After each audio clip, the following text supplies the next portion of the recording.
I want to thank all of you that supported us, prayed for us.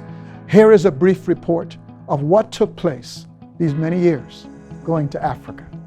Stay tuned. Years ago, there was a preacher that came and he had a ministry in Africa. I don't know why, but I had to go and stop in the midst of service and say, man, listen, I have to go to Africa. I never forget saying that to him. It was right there in our Family Life Center. And I decided, okay, I'm going to go. And I got ahead of everybody because I really feel responsible as a pastor over his flock. So I got ahead of everybody. And I remember when the team came, we finally made it to Bungoma, Kenya. And I was coming out that van and something just came over me. I've never felt that in my entire life, this powerful movement of something on me. And all I knew without hearing a voice was it saying to me, what took you so long? I remember getting out the van, and as I'm going along that road, just to the church, a little pathway, I remember my mom prayed over me, and that's why she named me Paul, was to go into all the world. My sister remembered that so well. It's her sitting at the table reminding me as she got older, as she was about to pass away, that what this whole purpose was. Understand, folks, that that's 20 years ago, going to Africa, 20 years. 20 years we've been training pastors and leaders, over 2,500 of them.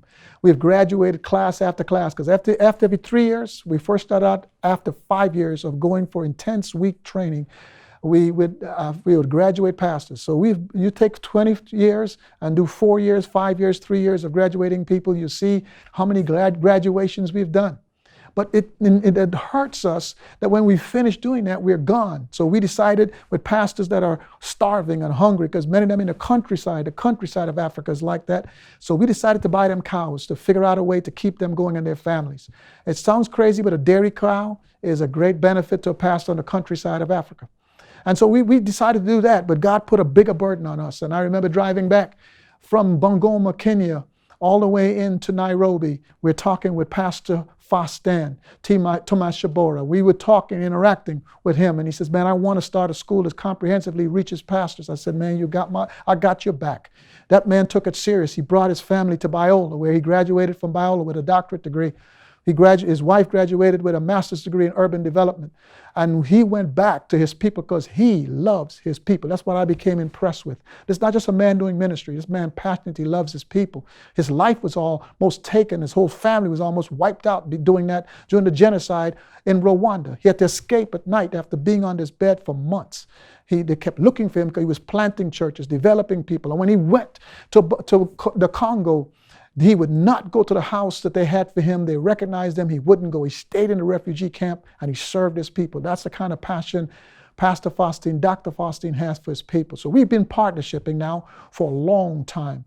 And what God has brought out of that is a school, Thousand Hills University. That's what he's brought out of this. Why? Because our passion is to make sure that the pastors are properly trained. There's so many religions coming into Africa. There's so many people teaching so much doctrine. If we can grab them and teach them the true word of God, then the impact would be a powerful impact, because the Spirit of God is the truth. So when the word is the truth, the Spirit of God triggers in and it's all over, because he can manage, dominate, and focus all that he wants to do powerfully. And that's exactly what's taking place. So what was exciting is that to see the school going up, now it's up, but the COVID blew up building costs. So we need $250,000 to finish. It's just about finished. Because of COVID and building costs, it went through the roof. But we're almost there. We're almost there. It was so exciting because when people in the community saw it coming, the government wants to be a part of it, because we now have a poultry farm, we have a pig farm, we are developing land to make sure that we can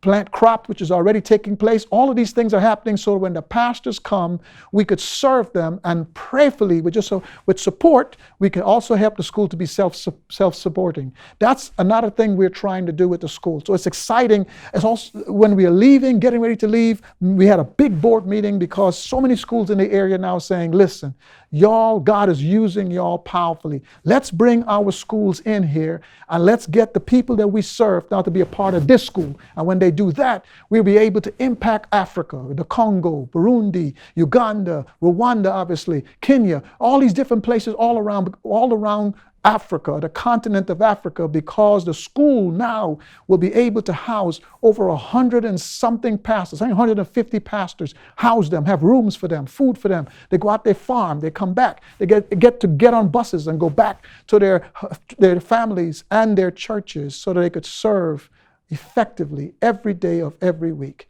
Understand, when you work with Power Walk, when you work with our partnership, you're not just giving to us just going to Africa. You're giving to a ministry that goes beyond us for years to come, for centuries, if the Lord so tarries. And you're making a difference, not just in the school. You're making a difference in that pastor and his family. You're making a difference in the pastor's churches and the community and the world. I never forget the day when we trained a pastor. He got so excited with the information that we shared. We kept looking for him, found out he was in the town square sharing the gospel, because he never heard it that way before. He didn't wait to go back to his church. He was in the town square sharing the gospel. I never forget talking to the pastors about their family. And the man says, I'm not going to be a traditional African and take on many wives. I'm going to love this one woman, and y'all marry us because I didn't marry her the right way. That's the kind of impact that your funds are giving for the glory of God. Because when you give to Power Walk, you give to an agenda. You give to something that will make a difference in people's lives and make communities stronger and the world better. I pray that you will stay focused on the agenda of God, not just surviving, not just trying to make it, not trying to take care of your family, but what are we doing for the agenda of God? He says, do not become weary in well-doing. In due season, you will be blessed by the grace of God, by the mercy of God, and for the glory of God. I pray you would look at different information that we have on our website and grow with us.